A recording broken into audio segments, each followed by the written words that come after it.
Bueno, pues bienvenidos todos y todas.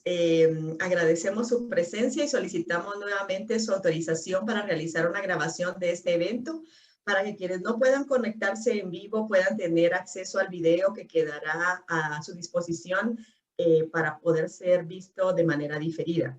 Mi nombre es Iraida Ruiz Bode, miembro del Comité Ejecutivo de la FIU, y nuevamente seré su moderadora el día de hoy. Este es el tercer foro organizado por la Federación Iberoamericana de Urbanistas en preparación a nuestra participación ante la Cumbre Internacional del Hábitat en Latinoamérica y el Caribe, que tendrá lugar del 9 al 11 de mayo, y al Foro Urbano Mundial, que se realizará también este año en Katowice, Polonia. Una vez más, la FIU desea reconocer de manera especial las contribuciones de nuestras asociaciones miembros, la Asociación Española de Técnicos Urbanistas, la Asociación ASIMUS de Iberoamérica, la Asociación Portuguesa de Urbanistas, a la Asociación Brasileña de Urbanistas, a la Asociación Creamos Guate de Guatemala, a Civitic de Ecuador, a Forópolis en México, a UNIAC de Cuba, por su apoyo y por la participación de que a través de sus voluntarios ha hecho posible estos eventos. Y ahora, para tener una reseña, siempre en la dinámica que hemos adoptado en estos foros, tener la participación de John Etherington, quien ha sido nuestro enlace ante los organismos internacionales en los últimos 6 años. Hemos estado tratando de dar pequeñas cápsulas de cuál ha sido la participación de nuestra asociación en diferentes ámbitos importantes del quehacer internacional y cuáles han sido las distintas iniciativas que nosotros hemos ido impulsando. Entonces, voy a dejar en el uso de la palabra a John en este momento. Muchas gracias, Iraida. Bueno, bienvenidos a todos y todas. Bien, pues, Alejandra, Alejandra, ¿vas manejando el...? Está bien. Sí.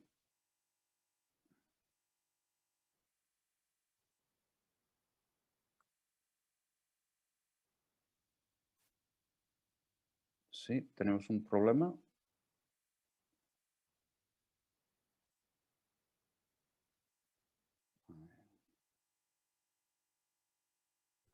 Te escuchamos bien, John, nosotros. Sí, no, estoy esperando al...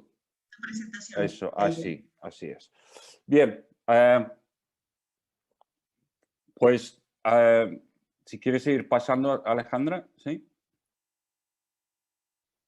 Bien, el siguiente. Bien, entonces Postcard City es un proyecto que inauguramos hace 3 o 4 años ahora. Entre nosotros, la FIU, el ECTP, o sea, el Consejo Europeo de Urbanistas, AETU y ASIMUS. Y a lo largo de los últimos años hemos tenido el apoyo económico de la Diputación de Barcelona y el Ayuntamiento. Sí, siguiente. Y empezamos construyendo sobre iniciativas que ya se había hecho dentro de FIU y por las organizaciones que acabo de mencionar. ASIMUS lleva muchos años ahora organizando encuentros de la movilidad sostenible. Nosotros en FIU hemos tenido convenios con la ONU Habitat en este campo. Hemos organizado o participado en los thematic meetings antes de Habitat 3 del espacio público. En el Habitat 3 en Quito organizamos un side event que tuvo mucho éxito. Y finalmente organizamos un Urban Thinkers Campus, que es un seminario de especialistas enfocado en plasmar un poco la nueva agenda urbana en este sentido respecto a la movilidad sostenible. Siguiente. Entonces, esto es el cartel y como les digo, bajo el paraguas de Dono Habitat, con el apoyo del Ayuntamiento de Barcelona, y que también reunimos, no sé, unos 100 personas, 100 expertos y expertas de, la verdad, no sé si llegamos a 5 continentes, pero casi. Aparte de aquí, el objetivo, quizás evidente, es promover la movilidad urbana sostenible. ¿Sí? Siguiente.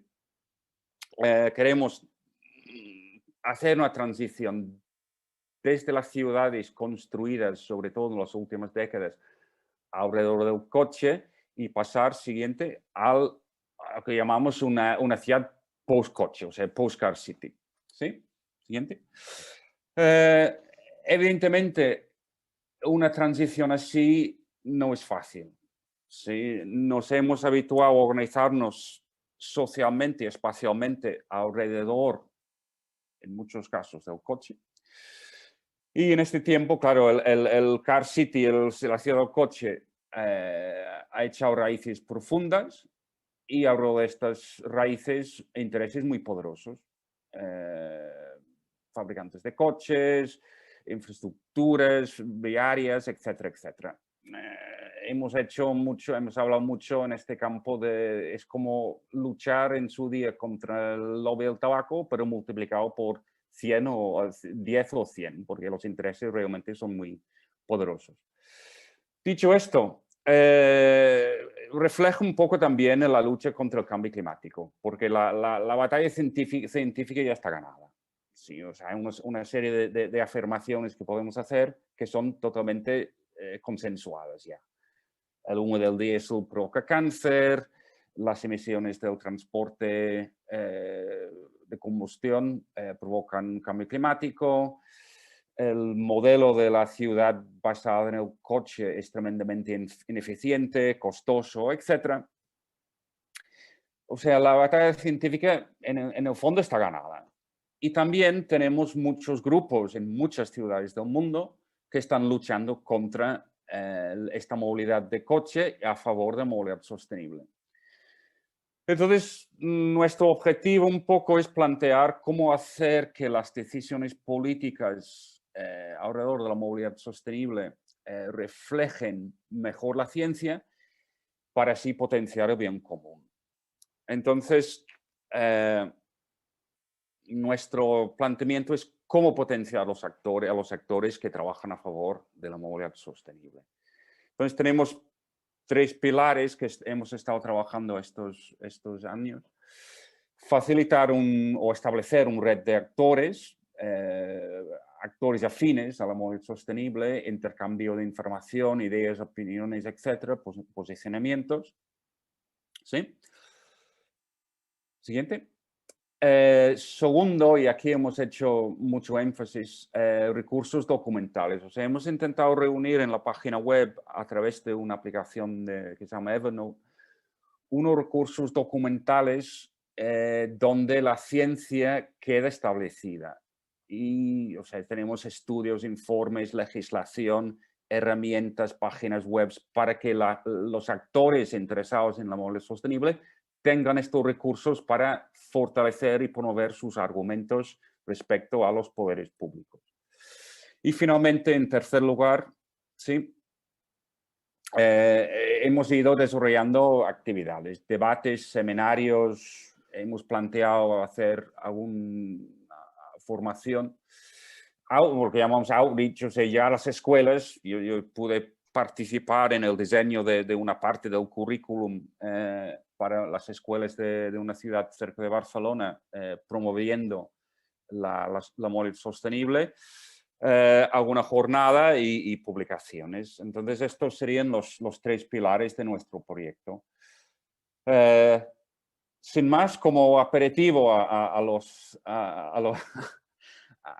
que va a intervenir ahora, aquí lo dejo y encantado de contestar preguntas, dudas que tengáis más tarde. Muchas gracias. Bueno, muchas gracias a ti, John. Esa es una nueva, como mencionamos anteriormente, otra cápsula de las distintas ramas en las que las relaciones internacionales de la FIU ha tratado de tener incidencia. Postcard City es como una de las extensiones de la FIU. Gracias a las colaboraciones que aquí en la Federación se han generado, pues se ha logrado también impulsar esta iniciativa, y es una de la que, pues si quieren más información, que contáctense con nosotros a la página web de la Federación, y con gusto podemos continuar estas charlas tan interesantes. Y ahora vamos a retomar nuestra, efectivamente, nuestra presentación. Y nuestra siguiente, primera panelista realmente es Carla Hermida.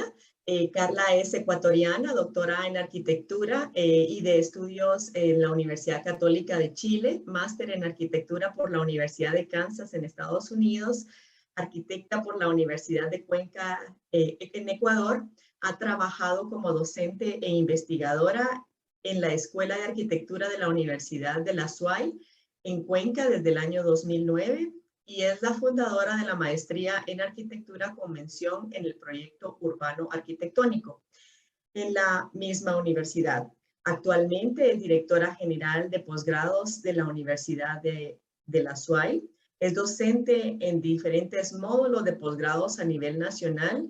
Ha tenido la oportunidad de ocupar cargos públicos como secretaria de movilidad y directora de planificación del municipio de Cuenca. Sus proyectos de investigación y publicaciones, ponencias, se centran en la ciudad con énfasis en la movilidad y el transporte, y en los últimos años se ha incorporado el enfoque de género en sus trabajos. Es miembro activo de las redes nacionales e internacionales relacionadas con los temas urbanos de movilidad, como RIDAS, AYETU, Civitic, REMSI, MEM, entre otras, y Civitic, que es miembro de la Federación Iberoamericana de Urbanistas, pues ella es la vicepresidenta, y es para nosotros realmente un gran gusto tenerla como nuestra expositora, y ahora le cedemos el uso de la palabra. Carlita, por favor. Muchísimas gracias, Iraida. No sé si puedes dejar de compartir para yo compartir mi presentación. Ahorita mismo.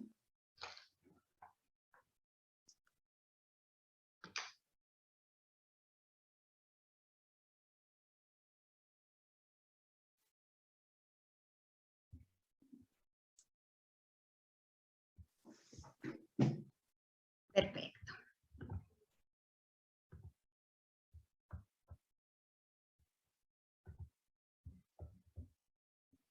Bien, ¿me confirmas, Iraida, si estamos viendo bien?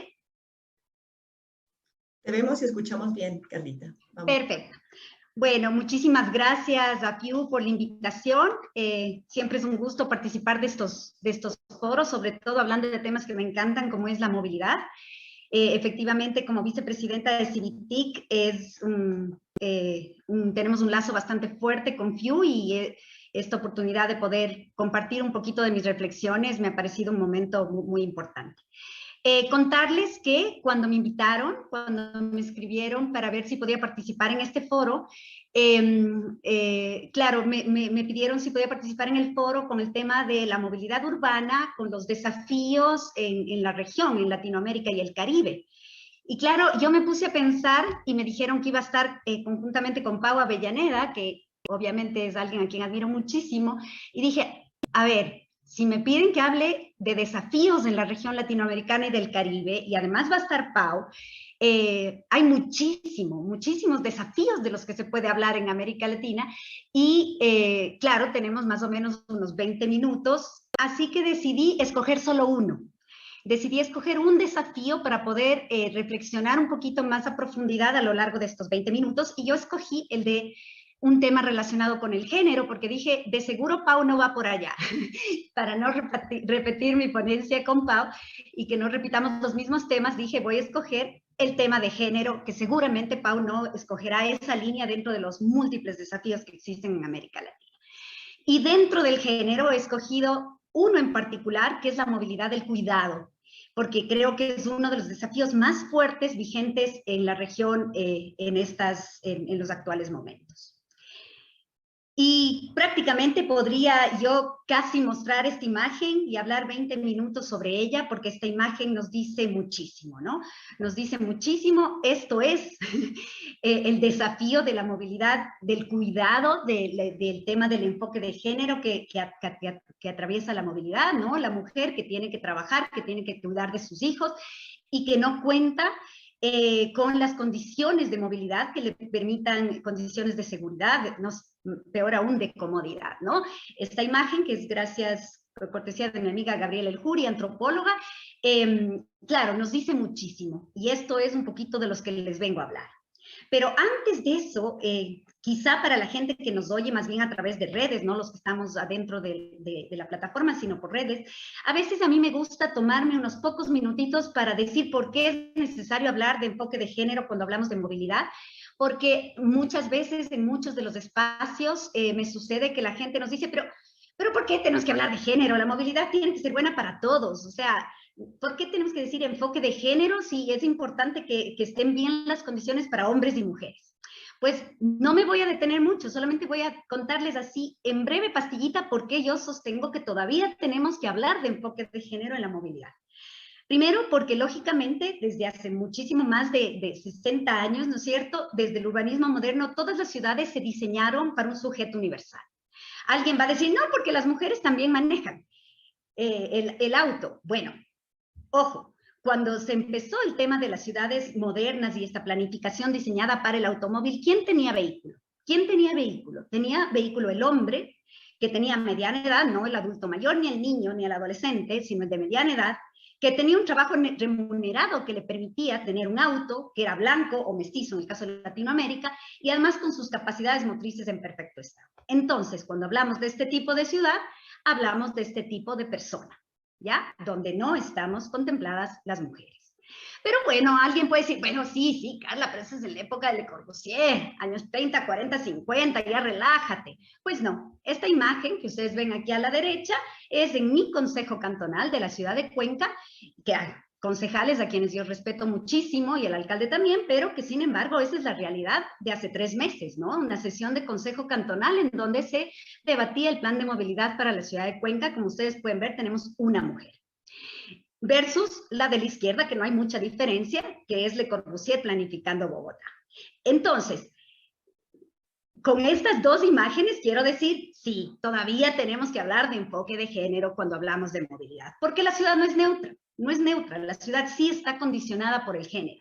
Las mujeres tradicionalmente han estado condicionadas a su espacio privado, los hombres al espacio más público. Las mujeres históricamente han sido las encargadas de las tareas reproductivas, del bienestar del hogar, la limpieza, alimentación, cuidado, gestión, y por ende no reciben remuneración, mientras que los hombres históricamente han estado encargados de las tareas productivas por las cuales se recibe remuneración.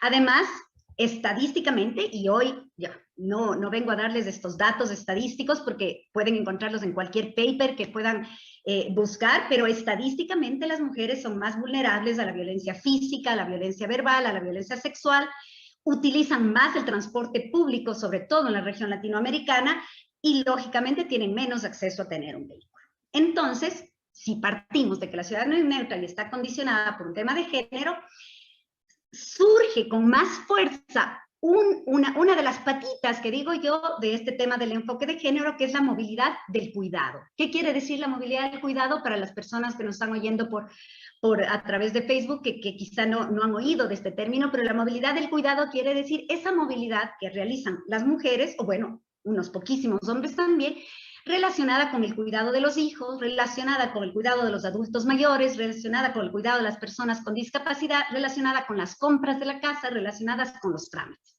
Eso es la movilidad del cuidado. ¿Qué implican estos viajes que les comento? ¿No? Son viajes más cortos, multipropósito, no son pendulares, son zigzaguantes, que implican una organización de rutinas, menos tiempo para el autocuidado, y lógicamente, si estas personas, las mujeres, están encargadas de los niños, del carro de compras, del coche de bebé, de la persona con discapacidad, del papá adulto mayor, estamos más afectadas por la mala calidad del espacio público. Además de condiciones ya particulares del embarazo o la lactancia que nos implican necesidades espaciales diferentes al momento de trasladarlos. Para estas reflexiones que las vamos a plantear el día de hoy, yo he recopilado algunos estudios de la región. No he traído aquí mis proyectos de investigación, sino varios proyectos de la región que nos permiten sobre todo reflexionar.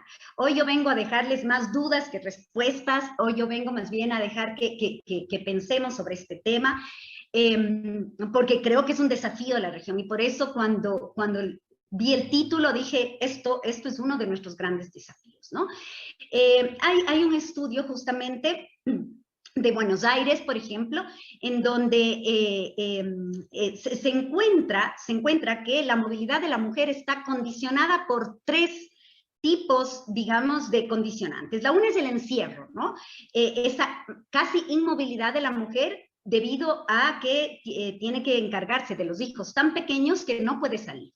Entonces pasa a ser una inmovilidad provocada por la movilidad del cuidado, es decir, porque tiene que cuidar a niños pequeños. Pero también hay la condición de la movilidad lineal del hombre, por eso la figurita del hombre, porque el hombre, digamos, tiene esta movilidad lineal de la casa al trabajo, del trabajo a la casa, de la casa al trabajo, ¿no es cierto? Y del trabajo a la casa nuevamente, pero siempre con la seguridad o con la tranquilidad o con la certeza de que hay alguien en la casa encargándose de las actividades del cuidado, ¿no?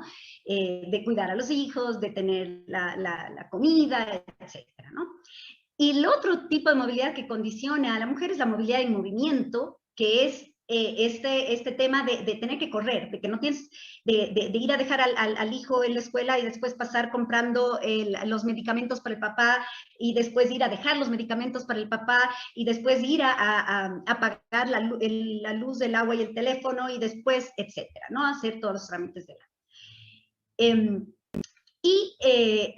esto no lo dice Carla Hermida, son estudios que están ya probados. Hay un estudio muy interesante que lo realizó la CAF, se llama Ella se mueve segura, por si quieren incursionarlo, pero bueno, trabajó en 3 ciudades de Latinoamérica: Quito, Buenos Aires y Santiago, ¿no?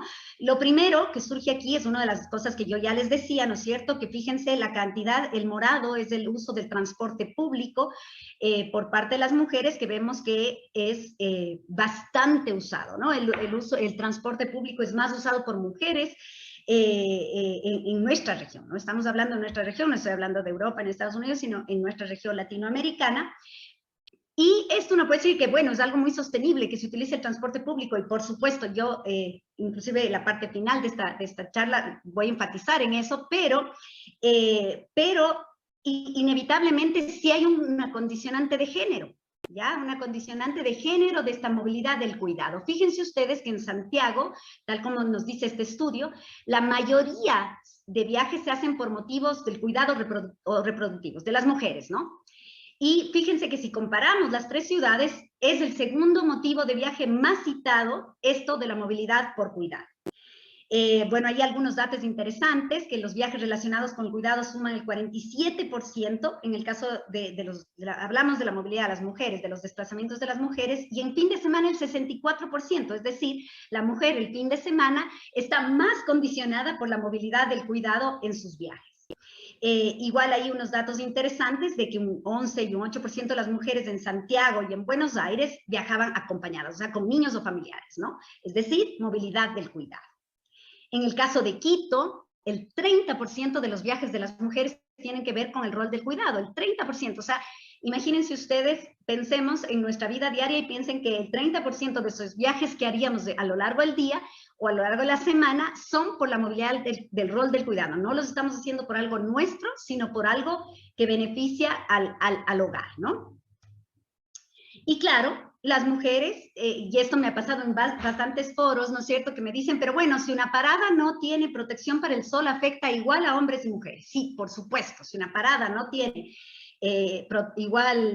una buena protección contra el sol o la lluvia, sí, efectivamente afecta igual a hombres y mujeres, pero la mujer es la que va a tener que estar más veces en esa parada y más tiempo en esa parada, porque es la que lleva a los niños a la escuela, la que los tiene que llevar al médico, al pediatra, etcétera, ¿no? Entonces aquí algunas imágenes un poco decidoras. A mí siempre me gusta hablar con imágenes porque a veces dicen más que las palabras, ¿no? Y en este contexto, las redes de apoyo entre vecinas es fundamental. Eso favorece la vida barrial, pero sobre todo favorece a las mujeres, ¿no? El tema del apoyo entre las vecinas, ¿no? El poder decirle a la vecina, dame viendo un ratito, aquí nosotros decimos guagua a los niños, dame viendo un ratito a mi hijo hasta yo venir pagando la luz. Ese tema de la relación y apoyo entre vecinas es fundamental, y a veces cuando existen, por ejemplo, desalojos o cuando se quiere mejorar las condiciones de la vivienda informal y se les pasa proyectos formales, estas cosas no son tomadas en cuenta y afectan también la movilidad, ¿no? Porque estamos,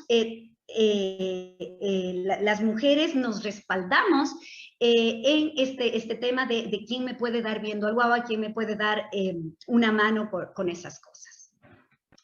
Pero al igual que en todos los temas urbanos, lamentablemente siempre las personas más afectadas son las de menores recursos, ¿no? Siempre hay esta interseccionalidad, no es, o sea, además del tema de género, el tema del nivel socioeconómico, el tema de la vulnerabilidad, condiciona aún más, ¿no? Este estudio muy interesante de Andrea Gutiérrez, a quien también admiro muchísimo, ¿no es cierto?, en donde ella nos demuestra cómo las mujeres a la larga tenemos esta cuestión de los viajes tan multipropósitos, tan zigzaguantes, porque tenemos que ir al trabajo, pero también acompañar a la escuela y también acompañar a temas de salud y hacer las compras y hacer los trámites.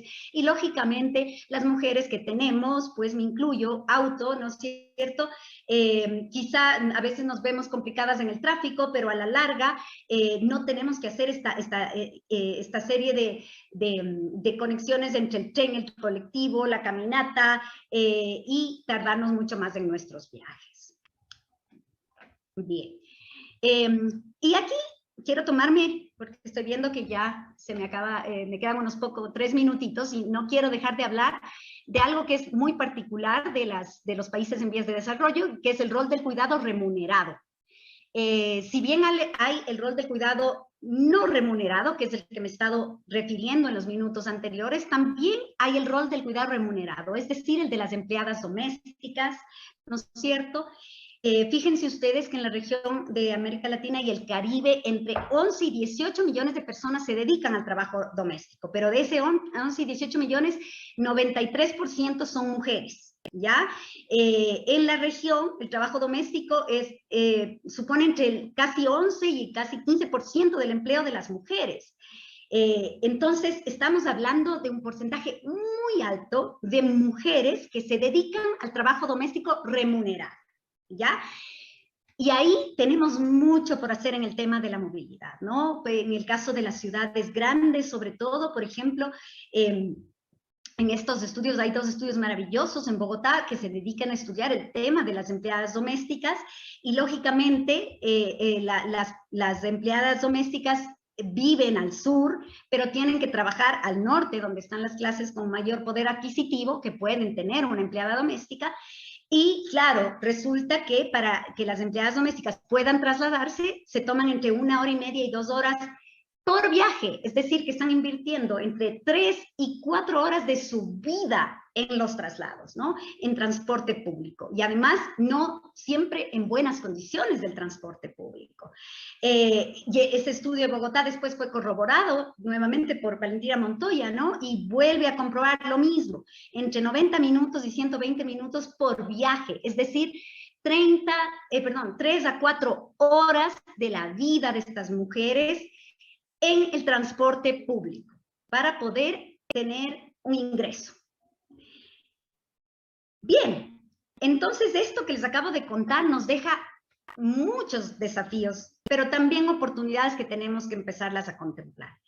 Por el tema del tiempo, me voy a limitar solo a un desafío, porque hay muchos, como ustedes pueden haber visto, pero yo solo me voy a limitar a uno, que es la importancia de la inversión en el transporte público, que también va a contribuir a lo que nos decía John al inicio, al Postcard City, es la manera que nuestras ciudades podríamos pensar en un Postcard City es con la inversión en transporte público en cuanto a calidad, en cuanto a cantidad. Esta imagen de aquí de la derecha la puse ayer porque salió sobre el tranvía de Cuenca, esta imagen, y dije, es perfecta para demostrar lo que quiero decir.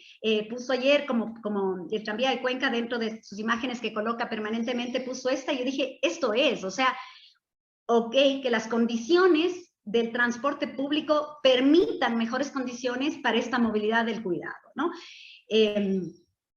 Entonces, bueno, las inversiones en transporte público obviamente tienen un costo. Creo que se me está acabando el tiempo, Iraida, ¿me puedes confirmar solo para ver qué tan rápido voy?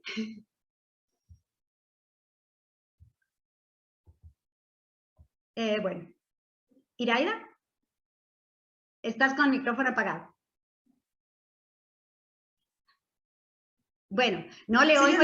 Sigue adelante, Carlita. Tenemos un poquito de tiempo. Vamos. Perfecto. Bueno, sí. ¿Cómo podemos pagar estas inversiones en transporte público? No vengo yo a dar ninguna respuesta. Vengo a ponerles preguntas para que reflexionemos. ¿Será necesario incrementar subsidios? Bueno, hay personas que dicen que no, que ya el transporte público no puede seguir siendo tan subsidiado. Yo, en cambio, soy pro subsidios para el transporte público. En Cuenca se ha hecho un gran debate sobre si debemos si debemos subsidiar tanto al tranvía o no. Yo digo que sí, que tenemos que subsidiarlo, al igual que nos han subsidiado durante décadas en vías, en puentes, en pasos a desnivel, a los que tienen transporte privado, ¿no? Entonces yo soy pro subsidio. ¿Será necesario invertir las prioridades de inversión? También creo que sí. Es decir, aún hoy por hoy, a pesar de que ya hablamos del Postcard City, a pesar de que hablamos de la movilidad sustentable, a pesar de que se han visibilizado, como nos decía John, ya nadie duda el impacto del vehículo, a pesar de eso, seguimos teniendo los presupuestos altísimos para inversiones para el vehículo privado y no tan altas para el transporte público. Y esta es una que estamos empezando a discutir en la región y que creo que tenemos que ir cada vez fortaleciendo. ¿Será necesario recuperar las plusvalías generadas por proyectos de transporte público? Sí, por supuesto, yo creo que sí, que hay que hacerlo, ¿no? Aquí solo he puesto un ejemplo de cuánto se valoriza el tema del efecto metro en Santiago, cuánto suben las propiedades inmobiliarias. Puesto esto como ejemplo, pero pasa en todo lado, ¿no? ¿Será necesario replantear la gobernanza del transporte público, municipalizar el transporte público? Creo que sí, es a largo plazo, pero también creo que sí. Y bueno, ahora sí, para cerrar, bueno, hay muchas cosas que hacer para incidir en política pública, pero yo creo que lo que estamos haciendo hoy, es decir, encontrándonos, hablando, conversando, uniéndonos, formando redes, creo que ya es uno de los primeros pasos que podemos dar para incidir en política pública. Muchísimas gracias. Muchas gracias, Carlita. Excelente presentación, muy buenas reacciones en las redes a tu enfoque. Gracias por ayudarnos a focalizarnos justo en esta época en la que hay tanta inundación de información. Me parece un excelente ángulo. Ahora vamos a tener nuestro segundo panelista, quien es Pau Avellaneda. Pau es... A ver...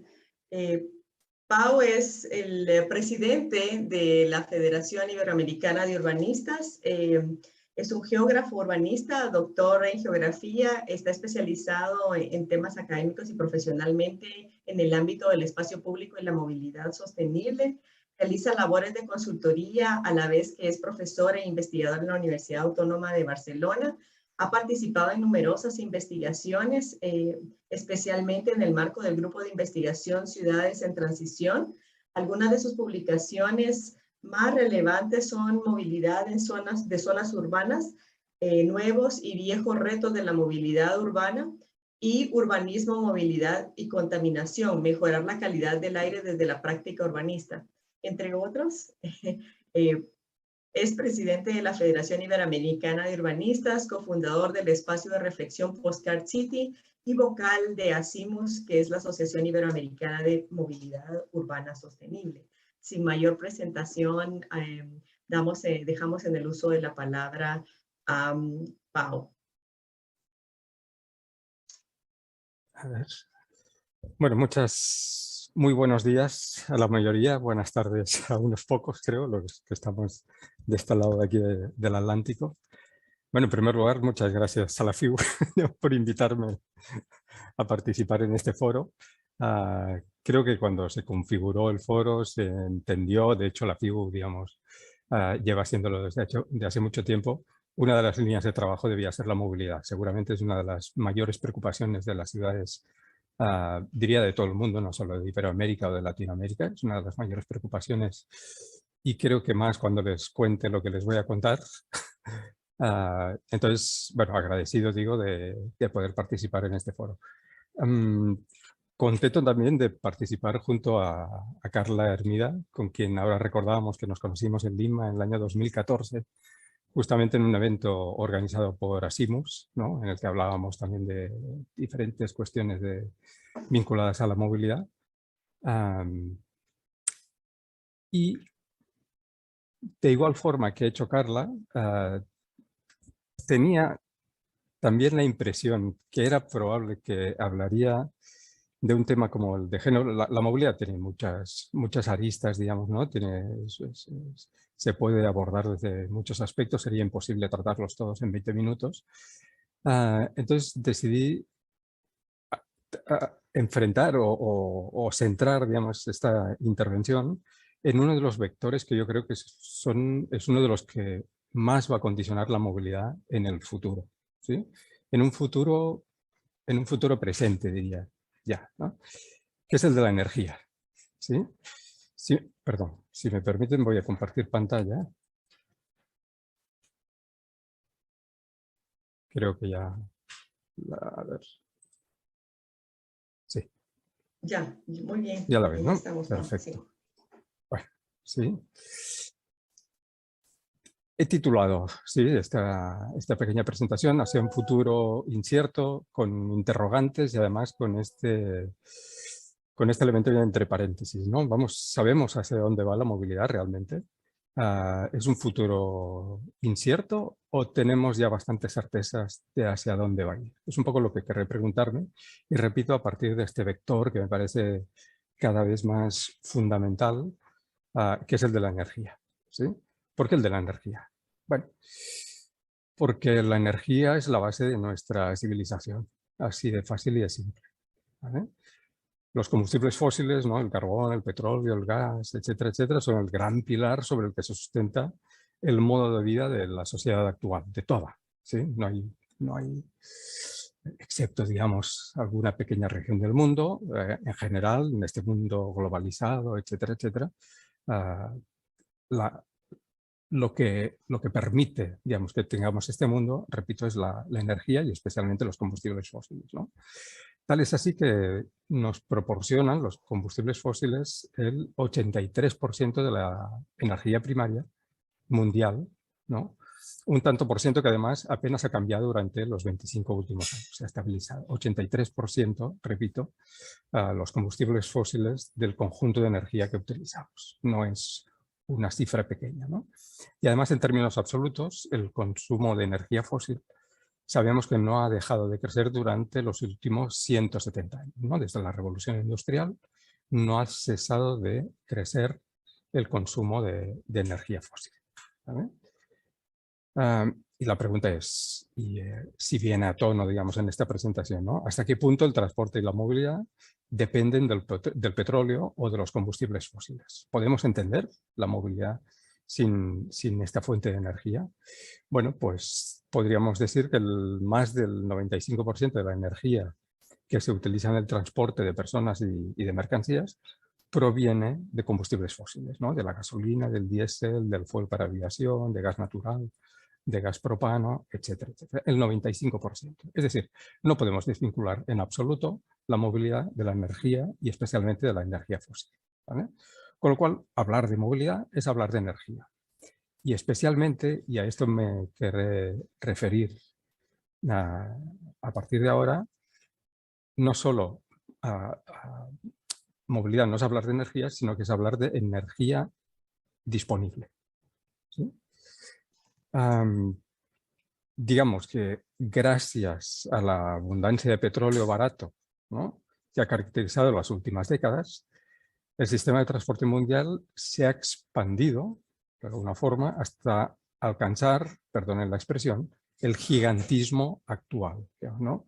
Era impensable hace 100 años, 150, 200, ¿no?, que generáramos la cantidad de desplazamientos que generamos actualmente, ¿no? Este gigantismo, ¿no?, que puede referirse al transporte marítimo o a la aviación, se refiere también o puede referirse también a la movilidad cotidiana, que es lo que me interesará tratar aquí hoy, ¿no? Estamos hablando que, por un lado, digamos, sin el transporte y sin la energía que facilita, digamos, ¿no?, este transporte, no estaríamos hablando de globalización en estos momentos, pero estamos hablando al mismo tiempo, en otra escala completamente distinta, no podríamos hablar de áreas metropolitanas, de ciudades, de grandes ciudades y de áreas metropolitanas, si no habláramos de movilidad, de transporte y de la energía necesaria para mover a todas las personas que se desplazan habitualmente. ¿De acuerdo? Pero hay más. Este petróleo, estos combustibles fósiles, no solo se utilizan para movilidad, para transporte, para desplazarnos, se utilizan para muchos otros usos, ¿no? Para transportar personas, pero para transporte de mercancías, para la agricultura en general y la agricultura industrial en particular, para la producción de fertilizantes, para la producción de acero, ¿no?, un elemento básico de nuestra sociedad, para nutrir nuestros sistemas de calefacción, por lo menos para los que vivimos en países donde hace un poquito de frío en invierno, ¿sí? En la producción de cemento, no hablaríamos de ciudades sin cemento, ¿no?, y para ello se necesita petróleo para producir el cemento, para producir la inmensa mayoría de plásticos, ¿no?, que usamos a diario a nivel doméstico, pero también a nivel industrial, a nivel de agroindustria, etcétera, etcétera. En la minería utilizamos petróleo, ¿no?, para la generación de energía eléctrica usamos petróleo, para la pesca, para el ocio, para la industria maderera, etcétera, etcétera, etcétera, ¿no? Incluso para la tan deseada transición energética necesitamos y necesitaríamos muchísimo petróleo. ¿De acuerdo? Y la pregunta es, ¿qué pasaría si esta disponibilidad de petróleo que hemos tenido hasta ahora empezara a disminuir? Estas son proyecciones que se hacían en el año 2000, ¿no?, que nos decían que a partir del año 2015, más o menos, empezaría a caer la producción de petróleo, por lo menos la producción de petróleo barato, con lo cual a precios asequibles para la población, y así fue. En el año 2015 se alcanzó, de hecho hay diferencias, digamos, ¿no?, pero la certeza, digamos, es que seguro que a partir del 2015 hemos llegado al peak oil, ¿no? Peak oil es el máximo de extracción que se ha producido en nuestra historia, y a partir de aquí empieza a decrecer la producción de petróleo. Es decir, esto ya no es un interrogante, ¿qué pasará si la disponibilidad de petróleo empieza a disminuir?, sino que ya estamos en la fase de disminución de la producción de petróleo, ¿no? ¿No? ¿Qué pasaría si de repente empezamos a tener menos petróleo cada año? ¿Qué pasaría si al margen de a lo que nosotros nos convenga más, simplemente empezamos a no contar con este petróleo, ¿no?, en el que hemos confiado en nuestro desarrollo, etcétera, etcétera? ¿Vale? Y repito, ya estamos ahí. Podría poneros informes de todo tipo de organismos, pero me he ido al menos susceptible, digamos, de pensar que son estos ecologistas exagerados, apocalípticos, etcétera, etcétera, ¿no? Oil Price, que es la plataforma, digamos, que congrega a los grandes productores de petróleo, ya nos está diciendo que el petróleo se está agotando. Repito, este petróleo fácil de extraer, barato, etcétera, etcétera. El petróleo como tal no se va a agotar seguramente en décadas, incluso en siglos, ¿sí? Pero cada vez es más costoso mecánicamente, con lo cual también costoso económicamente, extraer este petróleo, que repito que es la base del 95% de la energía que necesitamos para desplazarnos, ¿sí? Este petróleo barato, insisto, se está acabando. Nos dicen que los inventarios de petróleo sugieren, a fecha de hoy, 2022, ¿no? Esto es febrero de 2022, un déficit de suministro. Podemos no poder alcanzar la demanda que existe en estos momentos. Hasta ahora la demanda ha sido creciente, ¿sí? Los inventarios, digamos, ¿no? Las reservas de petróleo habían podido ir cubriendo esta demanda, pero parece que a partir de ahora esto no será posible, cubrir toda la demanda. Tenemos que pensar que en los últimos años se han incorporado a este, si me permiten, ¿no? Consumen desaforado de petróleo para movilidad, pero también para muchas otras actividades, como decía antes, ¿no? Actividades industriales y de otros tipos. Se han incorporado algunos países con grandes contingentes de población. China hace 25 años, el modo de transporte principal era la bicicleta. Hoy ya es el coche. Se ha sustituido la bicicleta por la motocicleta y por el automóvil, ¿no? Estamos hablando de 1.300 millones de habitantes que antes no consumían en petróleo prácticamente, ¿no? Para desplazarse, ahora están consumiendo grandes cantidades de petróleo, ¿no? La India exactamente igual. Todos los países, digamos, poco industrializados que se han incorporado a esta industrialización tardía, también han incorporado a importantísimos contingentes de población que se desplaza ahora en modos de transporte motorizado que requieren petróleo, ¿no? A lo que hay que sumar, evidentemente, aquellos países que ya la están consumiendo desde muchos años anteriores, ¿no? Europa, Estados Unidos, Australia, etcétera, etcétera, etcétera, ¿no? Bueno, podría pasar, está pasando, decía, ¿no? Que no haya suficiente petróleo para todos, para todos y para todas las necesidades que nosotros tenemos hoy como civilización, si se quiere, ¿vale?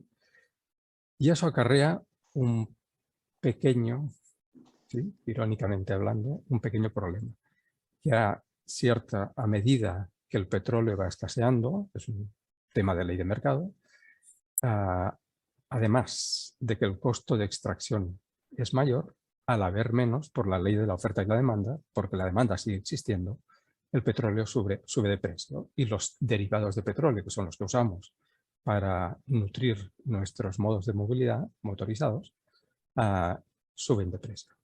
Y esto, que algunos podrían atribuir hoy a la guerra de Ucrania, por ejemplo, esto en Europa se está hablando mucho, no es en absoluto cierto. Esto viene de mucho más atrás y viene justamente del momento en que se produjo el pico oil, ¿no? El pico de petróleo, pico de extracción de petróleo. Fíjense, aquí les he puesto datos de la Unión Europea y de 4 países de la Unión Europea y se ve como en todos ellos, prácticamente con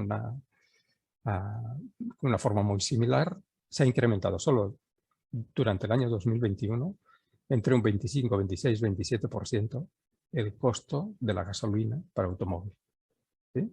Estamos hablando de un incremento muy significativo, ¿sí? Estamos viendo estos días cómo está subiendo el barril Brent, ¿no? el petróleo en crudo, pero paralelamente, y como les digo, esto ya viene del año 2021 y ha seguido durante todo el año 2022, se está incrementando el precio del combustible, ¿no? Aquí podemos ver otros datos, estos ya más cercanos en el tiempo me refiero. En la gráfica de la izquierda tiene el precio de la gasolina 95, que es la más usada, digamos, en los automóviles, que ya venía creciendo desde el año 2020, ¿sí? Que siguió creciendo a un ritmo muy importante, como veíamos antes, en el año 2021, que ha seguido creciendo en el 2022 y que evidentemente se ha disparado absolutamente en estas últimas semanas debido, ahora sí, a la guerra de Ucrania, ¿vale? En el caso les he puesto un ejemplo, pero podríamos poner muchísimos. En toda Europa está pasando igual y en muchos otros países del mundo. En el caso de España, decía, el precio de la gasolina bate récords día tras día, ¿sí? Nunca en la historia del combustible, no de este combustible, había habido estos precios que, repito, se van batiendo récords día tras día, de tal forma que ya los gobiernos están queriendo poner mano en este problema porque realmente puede suponer un problema muy, muy, muy grave. Porque la pregunta es, ¿no? Y la intentaremos responder después, ¿no? Pero si siguen incrementándose los precios del combustible a este ritmo, ¿podremos seguir con este modelo de movilidad? ¿Sí? Hasta no hace mucho, esto de la movilidad sostenible, digamos, ya viene de tiempo atrás, ¿no? Los argumentos son muchos y variados para defender un modo de movilidad, repito, mucho más sostenible, pero también seguro, también saludable, también inclusivo, etcétera, etcétera, ¿no? Con la crisis climática este hecho se ha acentuado, ¿no? Y se ha puesto todavía más sobre la mesa la necesidad, digamos, de ir rebajando la cuota modal de la movilidad nutrida, digamos, de combustibles fósiles y ir incrementando, evidentemente, la cuota del resto de medios de movilidad, ¿no? Repito, con la crisis climática. Pero tenía un inconveniente esta crisis climática, que es que al final éramos nosotros, los ciudadanos, los gobiernos, quien decidía si seguíamos utilizando estos medios de transporte o no los utilizábamos. ¿De acuerdo? Con esta crisis energética que tenemos sobre la mesa, lo que ocurre es que ya no seremos nosotros quien decidirá si queremos poner gasolina a nuestros autos o no, sino que será el precio de la gasolina el que decidirá si lo podemos poner, ¿no? Podemos poner. Evidentemente habrá unas capas de la población que la podrán seguir poniendo a unos precios cada vez más elevados, pero habrá muchas capas de la población que ya no podrán hacer, ¿no? Que no podrán destinar la cantidad o la porción de su salario necesaria para poder seguir moviéndose como se movían hasta ahora. Y no hablo solo de los que se movían o se mueven en automóvil, sino de todos los medios de transporte que funcionan con combustibles fósiles. Con lo cual estoy hablando también del transporte público, del transporte colectivo, ¿no? Sabemos que en América Latina la mayor parte de población efectivamente se mueve en transporte público, aunque en las últimas décadas quienes se mueven en transporte privado también han crecido muchísimo, ¿no? Y a partir de ahí, claro, la solución estaba dada, digamos, ¿no? Que era la transición energética. Bueno, pues cuando se acabe el petróleo, cuando se acabe la gasolina, vamos a movernos con electricidad. Sin tener presente que la electricidad no se crea por arte, perdón por la expresión, por arte de Birlibirloque, no se crea espontáneamente, sino que es una fuente, perdón, es una energía que se crea a partir básicamente de la quema de otras fuentes de energía.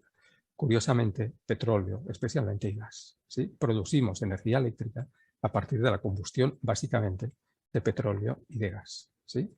También, especialmente en algunos países, a través de la combustión del uranio, con la energía nuclear. Y sí que es verdad también que cada vez más, aunque con unas proporciones absolutamente ridículas, energías que llamamos sostenibles, ¿no? Que es la eólica, que es la solar, etcétera, etcétera, ¿vale? ¿Qué pasa? De todos modos, que nos están diciendo los expertos que de la misma forma que se están agotando las energías fósiles, el petróleo, el gas, el carbón, etcétera, etcétera, también se empiezan a agotar aquellos minerales que nos permitirían hacer la transición energética. ¿Por qué? Un aerogenerador, por ejemplo, requiere de grandes cantidades de acero. Un acero que hemos dicho que necesita una gran cantidad de energía proveniente del petróleo para poder realizarse. Pero es que estos aerogeneradores, además, hay que transportarlos desde el lugar de construcción. Primero que hay que sacarlos, ¿no? de la mina de fierro, digamos, ¿no? Y para eso se necesita petróleo. Después habrá que transportarlos hasta el lugar donde se instalen.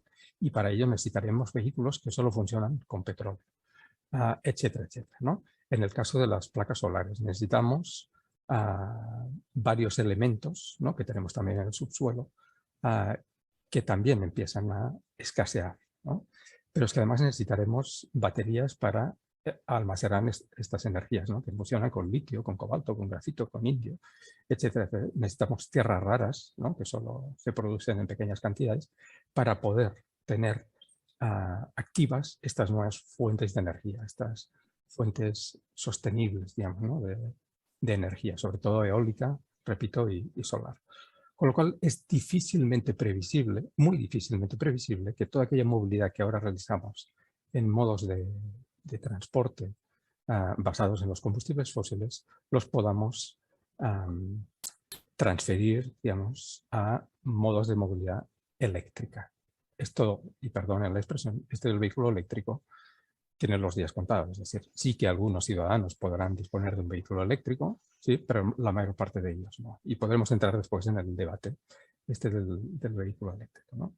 Con lo cual, repito, esta transición de combustibles fósiles a energías limpias es no muy difícil. Los expertos nos dicen que es absolutamente imposible, ¿sí?, que se produzca, ¿no? Que todos los desplazamientos que ahora se hacen en combustibles fósiles se puedan hacer con este otro tipo de energía, ¿vale? Y esto nos lo dice, por ejemplo, el Bank of America. No estamos hablando que nos dice Greenpeace, que también son creíbles, digamos, ¿no? Pero alguien podría pensar que no, pues no. El Bank of America nos está diciendo que hay algunos recursos que efectivamente se están agotando. Y hay que tenerlo muy, muy, muy presente. ¿Y cómo nos movemos? Sí, porque ahí está la pregunta, ¿no? Porque si nos moviéramos todos a pie, esta introducción, digamos, que he hecho no tendría ningún sentido, ¿no? Pero ¿cómo nos movemos? Pues aquí, aunque se ve muy mal, tenemos un documento de la CAF que nos dice las distintas ciudades de América Latina, en este caso, cómo se mueven, ¿no? A la izquierda tenemos el volumen de viajes diarios, ¿no? En caso de, permítanme, de Ciudad de México, sería la primera, ¿no? 50 millones de ciudades diarios, Sao Paulo 35 millones de viajes diarios, Buenos Aires 26 millones de viajes diarios, ¿sí? Y la mayoría se realizan o bien en auto particular o bien en transporte público. Aunque hay un cierto volumen de viajes a pie, las dimensiones de estas metrópolis hacen que necesitemos medios de transporte motorizados que funcionan básicamente con combustibles fósiles. Repito, transporte público o transporte privado, ¿sí? Aquí tendríamos el caso de Montevideo, un zoom, por ejemplo, ¿no? Vemos que 2/3 partes de los viajes se hacen con este tipo de vehículos, ¿no? Y esto se repetiría más o menos en todas las ciudades de América Latina, ¿sí? Aquí podemos ver el caso de algunas ciudades europeas, donde, por ejemplo, el caso de Roma, ¿no? El 60% de viajes se hacen en medios de transporte privados. En el caso de Barcelona, solo el 40%, otros casos, ¿no? Pero también, fíjense, si sumamos el transporte público, tenemos 60 más 20, 80% en modos de transporte privado, que usan combustibles fósiles. En el caso de Barcelona nos estamos yendo casi al 60%, en el caso de Londres al 70%, etcétera, etcétera, ¿no? Y si nos vamos a América Latina, nos encontramos situaciones muy parecidas, ¿de acuerdo? En azul y en verde, en azul transporte individual, en verde el transporte colectivo, en gris los desplazamientos a pie, ¿no? Fíjense que la mayor parte, veíamos antes, depende de las ciudades, pero 2/3 partes mínimamente, como mínimo, se desplazan en modos de transporte motorizados.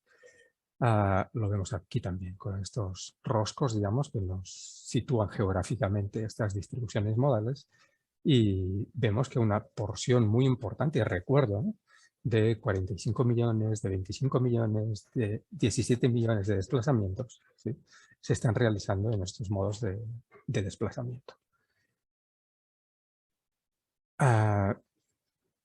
Eso quiere decir que esta forma, ¿no?, estos modelos de movilidad que tenemos en todas estas ciudades consumen una gran cantidad de energía, especialmente, como decía antes, de energías fósiles, ¿no? El 66% de la energía utilizada para desplazarse, ¿no?, en estas ciudades proviene de los combustibles fósiles, y concretamente el 47%, ¿sí?, alimenta a los vehículos particulares, ¿no? A partir de ahí, y no me voy a extender mucho, perdón, claro, vuelven a salir, vuelvo a mostrar, Oil Price. Ya nos están diciendo que esto no podrá seguir así mucho tiempo, que no tendremos energía para mover, ¿no?, todos estos vehículos, repito, individuales y colectivos, ¿no?, de transporte público y de transporte privado, ¿no? Y están empezando a hablar de palabras tan gordas como estas, ¿no? Racionamiento. Oil Price habla de esto. En China ya está habiendo racionamiento. En muchos otros países de menor escala, digamos, de menor volumen, también está habiendo racionamientos de de gasolina, ¿no? De combustibles fósiles, y nos encontramos que hace todavía no 15 días la Agencia Internacional de la Energía nos regalaba, digamos, este plan para reducir el uso de combustibles, dirigido especialmente a los países occidentales, a los países ricos, si quieren, ¿no? Pero que evidentemente no solo será útil, sino muy probablemente será necesario también exportarlo a otros países, más allá que podamos estar de acuerdo en todas las medidas, pero fíjense que están hablando de 10 acciones que habría que empezar a emprender para reducir el uso del combustible. Nos están diciendo aquí por los problemas que están habiendo con la guerra de Ucrania, pero eso es evidente que es estructural, esto viene de antes, como hemos visto antes, y que irá mucho más allá de la propia guerra, que esperamos que termine pronto, ¿no? Nos están poniendo medidas como reducir la velocidad de circulación para reducir el consumo, medidas como el teletrabajo para reducir otra vez desplazamientos y consumo, medidas tan interesantes como estas, ¿no? De domingos sin coches en las ciudades, ¿no? Para reducir otra vez el consumo. Esto es una medida interesante que podemos hablar después, ¿no? Hacer el transporte público más barato, ¿sí? Tiene mucho que ver con la idea que apuntaba Carla de subsidiar al transporte público, ¿no? Transporte público más barato e incentivar la micromovilidad, el caminar, el andar en bicicleta, etcétera, etcétera. Acceso alternativo de automóviles en función de la matrícula, aumentar los coches compartidos, etcétera, etcétera, etcétera, hasta 10 medidas, ¿no? Entonces, repito, la Agencia Internacional de la Energía, que no se la puede calificar, creo, de extrema izquierda, ni nada de todo esto, ni de una mentalidad excesivamente ecologista, decrecentista, etcétera, etcétera, nos está diciendo que tenemos que prepararnos para una situación muy distinta a la que hemos vivido hasta ahora en estos términos, ¿no? Yo creo, si te parece, Iraide, lo dejaría aquí. A partir de aquí simplemente diría, tenemos que plantearnos hacia dónde queremos ir como sociedad. Repito, no solo hacia dónde queremos ir, sino hacia dónde nos va a llevar esta situación. No la vamos a poder controlar, o muy poco, ¿sí? Y en todo caso, sí me preguntaba también, ¿no? Si las medidas clásicas de movilidad sostenible podían ser útiles para esta nueva etapa. Y lo dejo ahí con estas preguntas y en todo caso ya retomamos con el debate. Muchas gracias, Pau. Excelente presentación también, muy interesante, muy macro. Quizá podemos dejar de compartir la pantalla para poder ver a nuestros panelistas. A ver, Carla, me llamó mucho la atención, estoy aquí dando seguimiento un poco a algunas consultas de redes. Nos planteaban que muy interesante este cruce, este como enfoque que le has dado al tema y nos ha gustado mucho este concepto de la movilidad del cuidado. Quisiéramos saber si tienes alguna reflexión complementaria en la movilidad del cuidado y en otras movilidades, porque también hablaste un poco del factor socioeconómico, de cómo esto afecta distintamente a los que tienen más y a los que no tienen tanto. ¿Cómo ves, por lo menos en el caso de América Latina, tú que vives en un país andino y que esto es muy relevante también para Mesoamérica, cómo esto también tiene un matiz étnico o multiétnico? ¿Podrías darnos algunas pinceladas sobre cómo este tema de la movilidad y la diversidad, digamos, de alguna forma, cómo nos afecta de manera diferente y si hay alguna reflexión que tú pudieras darnos al respecto? Muchísimas gracias, Iraida. Bueno, sí, por supuesto. Yo creo que la pandemia fue un momento detonante para sacar a la luz y sacar a flote con más evidencia y de manera más fuerte el tema de la desigualdad en el acceso a la movilidad. Si bien siempre ha existido, digamos, pero en la pandemia se acentuó muchísimo porque cuando arrancó la pandemia, recuerden ustedes que qué es lo que nos decían. No use el transporte público, no lo use. Utilice movilidad no motorizada o utilice su vehículo, pero no utilice el transporte público. Creo que esa fue una disposición universal, pero ¿qué pasaba? Cuando estabas diciendo eso, estabas diciendo: solo muévase aquel que tiene vehículo y solo muévase aquel que tiene las condiciones físicas para poder ir a bicicleta y además en unas distancias adecuadas para ir en pie, a pie o en bicicleta. Entonces, todo aquel que se moviliza en transporte público, como las distancias que vimos de las empleadas domésticas, pero se repite en toda Latinoamérica, ustedes no se muevan. Entonces, inclusive me acuerdo que en Quito hubo todo un debate muy fuerte, porque, y me han contado que en otras ciudades también, pero la que obviamente la vivo de más cerca, uno de los concejales salió a sus redes a decir eso, ¿no? Cuidado, cuídate, usa únicamente tu transporte privado, pero así, en sus redes, únicamente tu coche, no uses el transporte público, cuídate, claro. Con toda la inocencia del mundo de decir cuídate del COVID, pero a la larga estaba diciendo, por favor, solo los que tienen plata para un vehículo pueden movilizarse. Entonces, claro, pandemia hubo, recientemente escribimos justamente en una compilación de Fernando Carrió, y yo le llamé a este capítulo del libro, puse héroes y villanos, porque pasaron a ser los héroes la movilidad motorizada, pero pasó a ser el villano el transporte público con la pandemia, y eso lo único que hizo, y al igual que en el tema de la vivienda y en un montón de otros temas, pero en la movilidad, lo único que hizo es acrecentar las desigualdades de quien tiene derecho a moverse, inclusive en pandemia, y quien no tiene derecho a moverse. Por ahí voy a dejar, porque obviamente me puedo extender 2 horas en este tema, pero creo que por ahí va la esencia. Sí, vamos a continuar, pero vamos también a retomar el tema con Pau. Pau, en cuanto a tu enfoque del tema energético, ¿tú crees, porque obviamente cómo, digamos, el diseño de las ciudades puede contribuir al ahorro de la energía disponible, ¿verdad? Un poco es parte de estas reflexiones que forman parte de la discusión del qué hacer del urbanista. ¿Tú crees que los planes urbanos en las ciudades latinoamericanas o iberoamericanas de alguna manera tienen claro en el panorama, en su radar, se refleja esta crisis energética o esta dependencia energética sin solución que de alguna manera nos has descrito, sin ser, digamos, apocalíptico ni cosa parecida? Obviamente sí tenemos una responsabilidad en la forma en la que estamos permitiendo que las ciudades o contribuyendo a que las ciudades se conformen.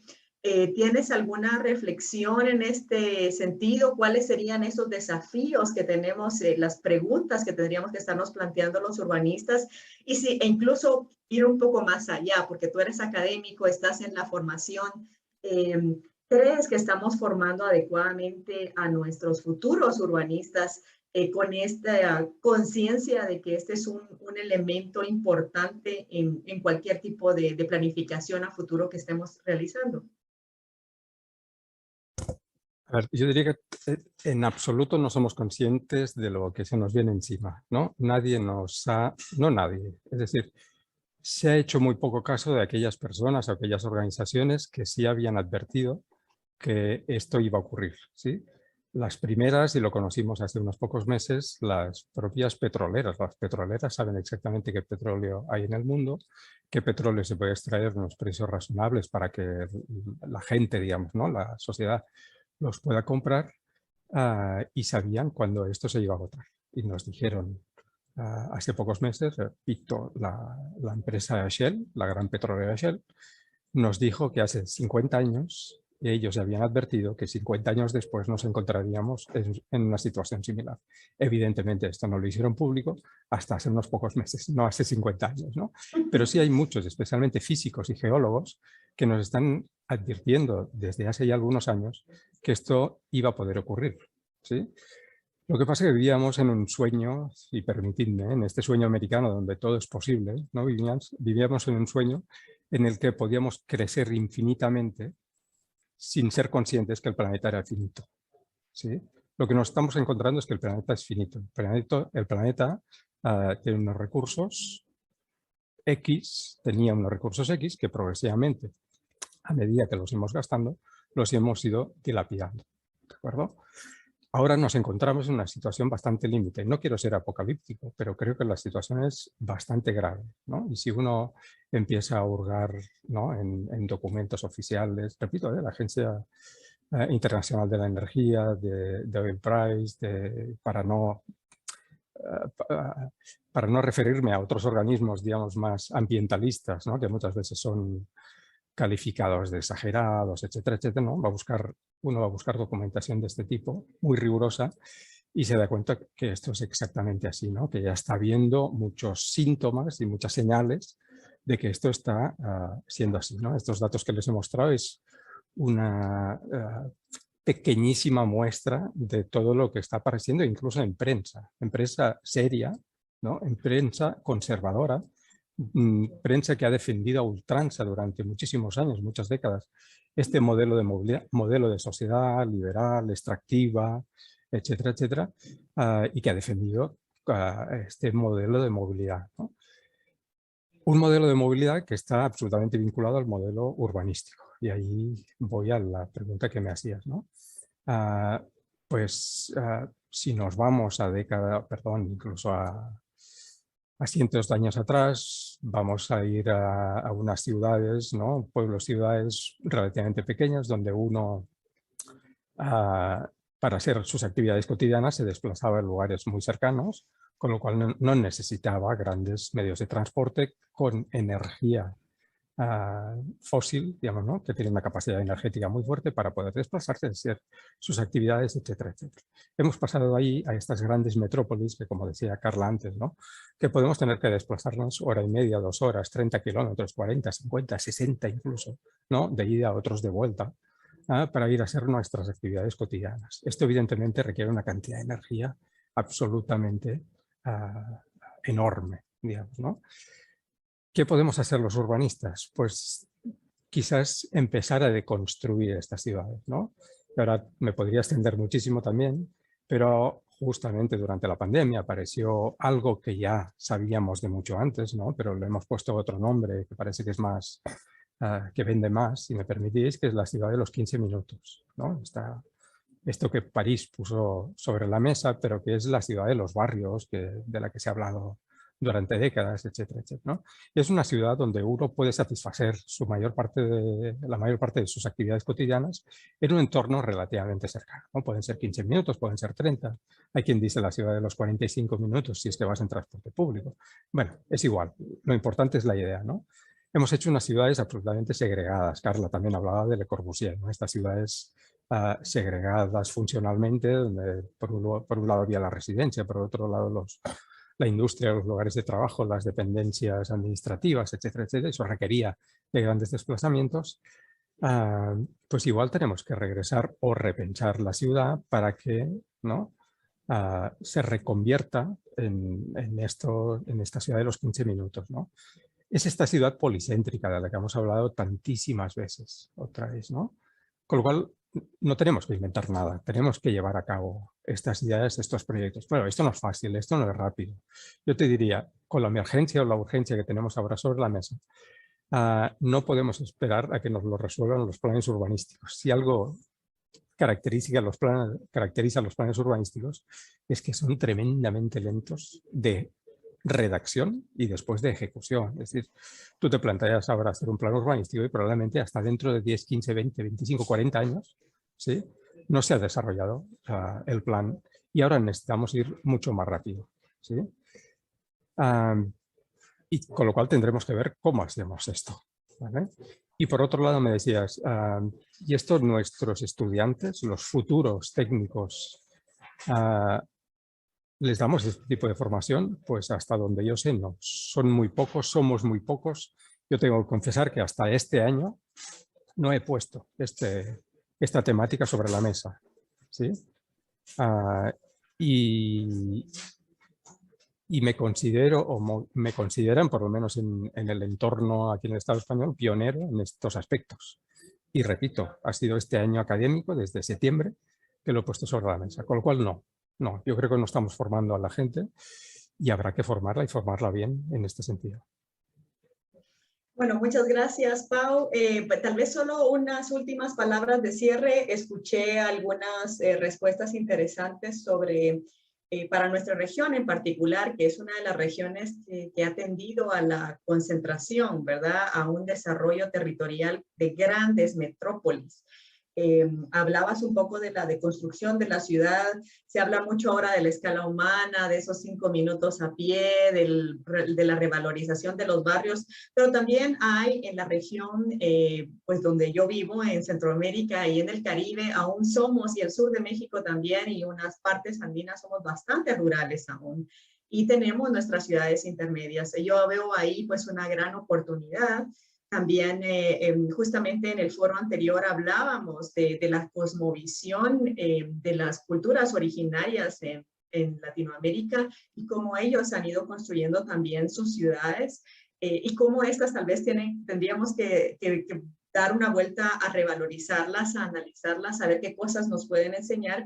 Nosotros efectivamente en nuestras ciudades más mayenses, digamos, tenemos una predominancia de la actividad peatonal aún, ¿verdad? Entonces, ¿cómo podemos ayudar a que esto no se pierda, sino que más bien sea cada vez más seguro? Ahí sí las calles son muy angostas.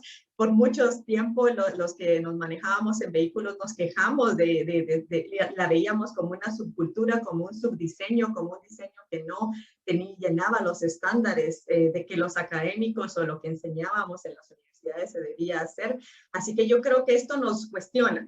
Me gusta mucho lo que tú planteas, entonces la alternativa al plan urbanístico, ¿verdad? Lo que veníamos enseñando a esa posición más racional, centralizada, forma de visión de la planificación a una visión más descentralizada, participativa e incluso que revaloriza, ¿verdad? O repiensa o replantea las ciudades en la región. Y yo creo que tenemos una riqueza, algo que ofrecer de nuestra misma interacción con nuestro entorno. Y creo que al final del día estamos regresando a este concepto que yo sé que Fernando Carrión nos ha cuestionado, pero yo creo que todavía podemos profundizar en esto porque el hábitat es un concepto muy interesante, es un concepto biológico, ¿verdad? Donde tú tienes todo lo que necesitas para poder, y donde hay una simbiosis de relaciones entre los diferentes elementos y donde tú tienes todo lo que necesitas para existir y evolucionar.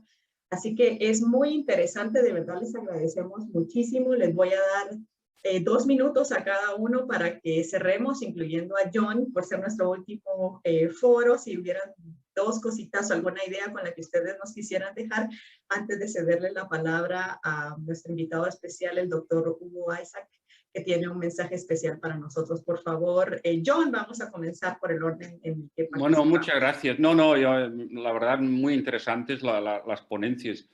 Yo estaba pensando, yo hace 10 años más o menos que empecé a interesarme por la movilidad sostenible y empecé haciendo una especie de análisis, un recuento de los costes o los problemas con el modelo del coche.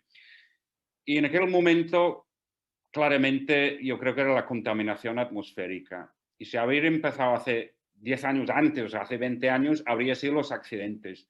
Ahora, como bien ha dicho Pau, yo creo que el problema ahora es la crisis energética. Es que realmente nos va a condicionar muchísimo, muchísimo todos los planteamientos sobre la movilidad. Y la verdad, si no empezamos a tenerlo en cuenta y empezar a diseñar ciudades realmente de distancias más cortas, el caos y los problemas serán enormes. Serán enormes. Yo no sé cómo dotarnos de estas capacidades, pero realmente yo creo que hay mucha urgencia en esto. Hay mucha urgencia. Gracias. Gracias, John. Carlita. Sí, bueno, muchísimas gracias. Creo que ha quedado súper evidente en este conversatorio que los desafíos son múltiples, ¿no? Fíjate, el que abordé yo, el que aborda Pau, tan trascendentales y hay muchísimos más, ¿no? Hoy hemos podido concentrar nuestras nuestras reflexiones únicamente en 2. Y nada, comentar que cuando Pau hablaba de las planificaciones que pueden durar tanto tiempo en implementarlas, inclusive en nuestras ciudades toman mucho tiempo en aprobarlas. Es decir, empieza a desarrollarse el plan urbano y hasta que un consejo cantonal esté de acuerdo con el otro, ya vienen nuevas elecciones de alcalde, entonces ya no se aprueba. Pueden tomar 12 años solo aprobarlas y después obviamente otro tiempo. Entonces también ahí hay un desafío grande en el tema político. Muchas gracias. Excelente, Carlita. Muchas gracias. Pau, por favor. Sí, yo quizás recalcar, es decir, creo que he sido muy moderado, la verdad, ya, ¿no? Los datos que hay sobre la mesa, y no solo hasta ahora. Estaba cogiendo ahora, no lo veo, así, un libro que tengo aquí que se llama Un mundo sin coches. Es del año 2009. Ya nos explicaban que esto podía suceder, con lo cual hace prácticamente 15 años y gente que hace más tiempo que lo preveía, ¿no? Yo creo que aquí se abren muchos, es muy interesante, ¿no? Toda la perspectiva, los ejercicios de perspectiva que se pueden hacer a partir de aquí, pero se abren dos grandes escenarios, ¿no? Uno que es seguir como si no pasara nada, ¿sí? Hasta caer al abismo, porque la situación es esta, digamos, si seguimos consumiendo combustibles fósiles al ritmo que lo estamos consumiendo ahora, se acabarán muy rápidamente, en pocos años antes de terminar la década. Probablemente no dispondremos prácticamente de petróleo más que para algunos servicios esenciales, ¿sí? Y la otra opción es hacer una desescalada controlada, de alguna forma, ¿no? Hay la teoría o el proyecto del decrecimiento, ¿no? que parece es decir, una palabra muy gorda, pero creo que tendremos que tender hacia allí. No se trata de decrecer en calidad de vida, ¿no? En lo que hacemos habitualmente, etcétera, etcétera, sino de decrecer en el consumo energético. Lo que se trataría es de ver cómo, decreciendo energéticamente, podemos seguir haciendo cuantas más cosas mejor de las que hacemos ahora, ¿no? Y habrá algunas que no podremos hacer. Estos viajes intercontinentales que hacemos habitualmente o que se hacen muchas veces, ¿no? Este concepto de globalización, esto de producir en China y enviarlo a ensamblar a México para que después se venda en Europa, por ejemplo, ¿no? Este mundo globalizado, tal y como lo entendemos, seguramente, no diré va a desaparecer, pero tendremos que hacerlo decrecer. Tenemos que tender más a la producción local, a revertir aquellas deslocalizaciones que se habían producido, ¿no? Y en el ámbito urbano, metropolitano, pues un poco con esta idea que decíamos, ¿no? Tender a esta ciudad más pequeña, donde podamos realizar la mayor parte de actividades cerca de casa, con modos de transporte que nos podamos costear, que son las piernas y es una bicicleta, ¿no? Y el transporte público, que veremos el transporte público hasta dónde llega, porque en el momento que empiecen a subir los combustibles de una forma importante y eso haya que repercutirlo en el precio del pasaje, veremos si esto será posible o no, o qué efectos va a tener, etcétera, etcétera, ¿no? Con lo cual creo que se abre un panorama muy interesante para nosotros, para los urbanistas y para la sociedad en general, pero creo que nosotros, no diré que tenemos que ser abanderados, pero tenemos que ser muy conscientes a la hora de planificar ciudades y formar a los futuros planificadores que tengan en cuenta este vector que decíamos de la energía. Excelente, pues muchas gracias, Pau, muchas gracias a nuestros panelistas el día de hoy y ahora voy a dejar en el uso de la palabra al señor Hugo Isaac Cepeda, quien es el coordinador general urbano de la Cancillería de la República Mexicana, y él va a dirigir un mensaje a todos nosotros en representación del equipo coordinador general de la Cumbre Internacional del Hábitat de América Latina y el Caribe. Por favor, doctor Isaac. Muchísimas gracias, Iraida. Muy buenos días a todos. Saludo a distancia y les mando un fuerte abrazo a Carla, a Pau, a John. Ha sido enriquecedor este foro, sobre todo en el tema de la movilidad. Es un sobre la proyectiva que se está generando. Es necesario plantear los problemas, es necesario empezar a plantearnos ya las soluciones en el corto plazo. Coincido plenamente con lo que está ocurriendo. Hemos sido, más ha consumido alrededor y que también ha sido la especie que pocas veces ha enfrentado catatónicamente problemas como los que estamos ya generando a nivel mundial. Nosotros desde acá, desde la Cancillería, que es la parte de la Coordinación General Internacional Urbana que yo represento, a nombre del canciller Marcelo Ebrard, a nombre de la presidenta de la Asamblea General de ONU Hábitat y subsecretaria para Asuntos Multilaterales y Derechos Humanos, la maestra Marta Delgado, y nuestro director general de vinculación con las organizaciones de la sociedad civil, el maestro Rodolfo Osorio de Carrera, y su servidor, nos hemos dado a la tarea de encontrar sobre todas estas problemáticas en el tema de movilidad, en el tema de salud, en el tema de calidad del aire, en el calidad del ambiente, en el tema del empleo, en el tema de la seguridad, un modelo que diseñamos que justamente tomando las palabras que decía Pau, estamos en un mundo de la globalización y hemos estado determinados para empezar a sufrir un periodo muy crítico. Y creo que la vertiente del cambio o el planteamiento que estamos generando nosotros como México para el cambio es la interconexión de las ciudades. Y esto va a permitir generar hubs de ciudades para hacerlas más pequeñas, para hacerlas más articuladas y para hacerlas que funcionen más y desplazar todavía el consumo de energéticos a un consumo ya razonable, más eficiente y obviamente funcional en cuestión de las ciudades. Y esto lo va a permitir la data. Hemos estado trabajando proyectos muy importantes, de lo cual los quiero invitar y dar este mensaje, porque junto con la Universidad de Guadalajara hemos dado a la tarea de crear la Cumbre Internacional del Hábitat para América Latina y el Caribe, y la cual se va a celebrar en mayo. Lo vamos a tener próximamente del 8 al 11 de mayo en la Universidad de Guadalajara, en un espacio importantísimo, donde se va a disertar, se van a plantear, se van a hacer invitaciones a agentes internacionales, a entidades políticas, a organizaciones de la sociedad civil, a obviamente academia, y hacer los planteamientos ya reales sobre el tema de qué ejecutar. Ya no hacer planes en el sentido de irnos a 10, 15, 20, 50 años, como coincidimos todos aquí. Es ejecutar sobre un plan de acción que pueda revertir todas las situaciones y que obviamente podamos crear ecosistemas que realmente sean prósperos y no ecosistemas que empiecen o que están tomando ya su madurez y que pues puede llevar a una pérdida muy grande de la especie. Ya no estoy hablando de temas de plantas, sino vidas que hemos estado ya presenciando y que, bueno, pues eso nos va a llevar a una crisis.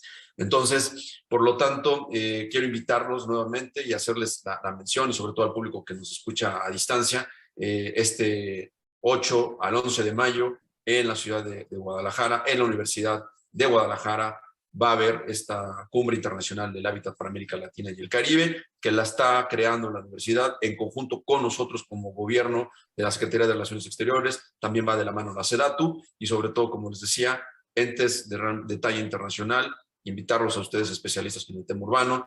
En este caso yo, que también soy parte de esta gama de especialistas, sobre todo en el tema de desarrollar ciudades, y creemos que la parte ya hoy en día es articular la interconexión para crear ciudades eficientes, ciudades inteligentes y podernos ver en un camino no solo a distancia, sino también vernos en esta nueva modalidad de estar uno a uno para poder festejar que realmente pudimos solucionar algo.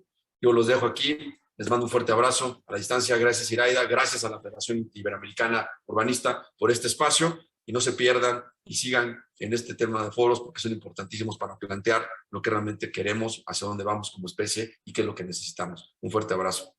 Muchas gracias, doctor Isaac. Quisiera comentar que la Federación Iberoamericana de Urbanistas ha tenido una comunicación con el comité organizador. Esperamos ser encargados de uno de los eventos que se van a llevar a cabo, y para todos los miembros de la federación que nos escuchan, la participación en este evento va a ser híbrida, así que existe la posibilidad para aquellos que deseen participar presencialmente, pero también para aquellos que deseen participar de manera remota, esa posibilidad va a estar allí.